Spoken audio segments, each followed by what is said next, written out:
You are listening to Motivational Radio France with your host, Longy AGOHA in Paris. When you're not motivated, it's like somebody who's sick, okay? If you're not motivated to achieving anything, or if you, for example, if you don't want to go to school, it will be very, very difficult because you're going to school and you're dragging your feet.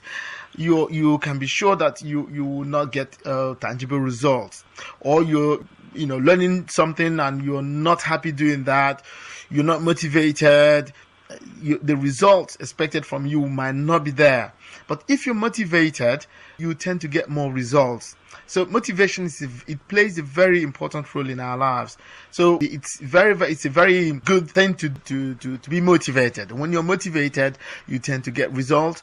People see it. When you're motivated, when your boss or your wife or your children, they see that their father is motivated or their mother is motivated. If you're not, people also see it. When your child is not motivated in going to school or learning anything, if you tell your child to do something and say, Papa, I don't want to do that, and you know that child is not motivated, you might try to talk to him or her, and then he would try to do that thing, but not as much as if he were to be motivated by himself, if he has that self-motivation.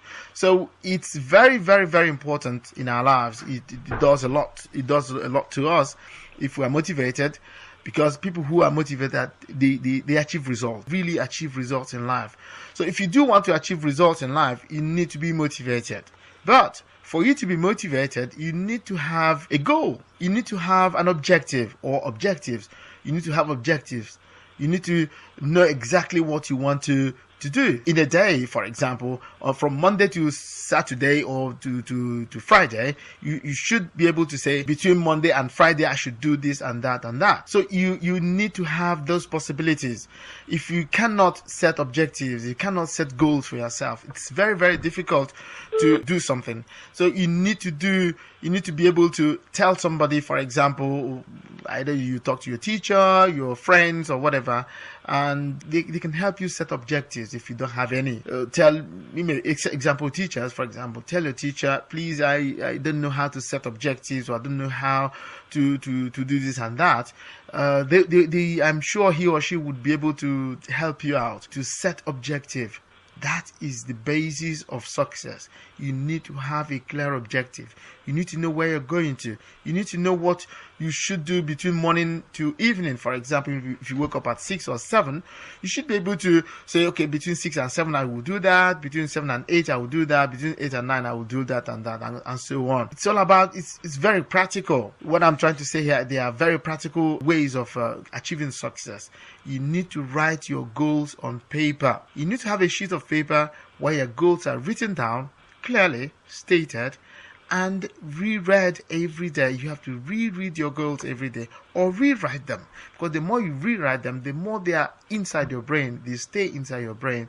But if you don't rewrite them, if you can reread them, no problems, but then rewriting them, very, very important. So you have to have that attitude of rewriting your goals every day or once a week. If, for example, if you don't have the time to rewrite them, but you just write them maybe once a week. Every Sunday you write a goal for the whole week, and then in the morning you wake up and you read your goal and say, okay, today I will do this and I'll do that.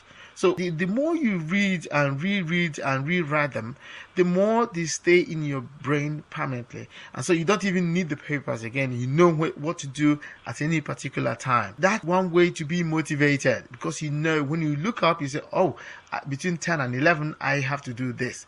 And then you go ahead and do that, okay? So try to have times you would also need to have rewards. Because when you set goals and you achieve the goals, for example, also have a reward mechanism in your goals, so that if you achieve your goals, for example, your weekly goals, try to reward yourself. Maybe you go to a restaurant, or take your friends and go to a restaurant, or you buy something for yourself for having achieved a particular thing. That's one way of saying, okay, I reward myself because I've done. Hello, good evening. Hello, good evening. Hi, what's your name and where are you calling from? My name is Elodie. I'm calling from France. What question do you have? Lunch is waiting. Please go ahead. How can I be motivated for my current exam? What did she say? Longy? Yes. Yeah, she's asking, Yes. how can she be motivated coming exams? Okay. Which exam is she taking? What exams are you taking? Hello. What exams are you taking? Mathematics. Mathematics. Okay. And it's what? Back? What? Yeah, back. Yeah, for her back. Okay, for your back. All right. Very good. Right? Okay, for you to be, first of all, you need to have an objective. Do you want to go to the university afterwards or what? Do you want to go to university afterwards? Yes. Okay, very good. Okay, that is enough. That is enough. An incentive to make you motivated. Because if you think of the university you're going to go, and you know that if you don't pass your mathematics, you can't go to the university. Okay, so you need to focus on the end result. What is the end result? Is the university. I want to be at the university in September, for example. If it's an objective for you, okay. So you've got to focus on the end result. The end result is the university. Okay. So when you focus on that, it gives you that extra motivation. All right. Always think of the end result. Where am I going to? If I pass my back, if I pass my mathematics test, it is going to help me to enter into the university. So take a picture of that. Have it in your head.